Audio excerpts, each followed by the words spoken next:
नराम्रो छु, मेरा दुर्गुणै दुर्गुण होला, तर यी दुर्गुणै दुर्गुण हुँदा पनि एउटा धेरै राम्रो गुण छ महाराज मसँग।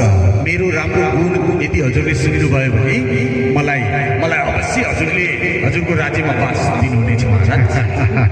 ठिक छ कली, यदि तमा त त्यो गुण छँदै छैन, यदि म खुसी भए तमा भएको गुणले म खुसी भए भने सुन, त्यो गुण सुनेर यदि म खुसी भए भने त्यसले मागेकै स्थान दिनेछु कली। साँच्चै दिनुहुन्छ महाराज? अवश्य कली। ल वचन भयो है त महाराज। ल म बसेर सुनाउँछु है त महाराज। अवश्य कली।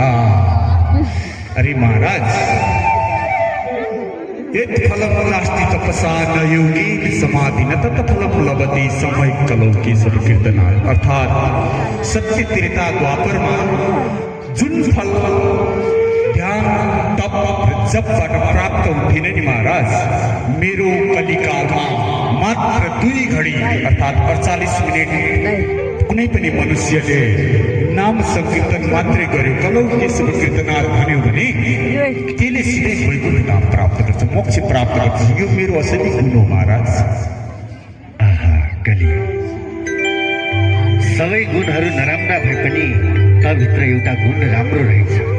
तभित्र भएको यो गुण सुनेर म आफै प्रसन्न भए, म खुसी भए। कली भन, अब तिमीले जुन स्थान माग्नेछौ म त्यही स्थानमा बास दिनेछु तिमीलाई। अरे महाराज, ल ठिक छ, मलाई हजुरले अघि भनेका भन्दा एउटा राम्रो ठाउँमा बस्न भन्छ महाराज। त्यो ठाउँ, त्यो अघि हजुरले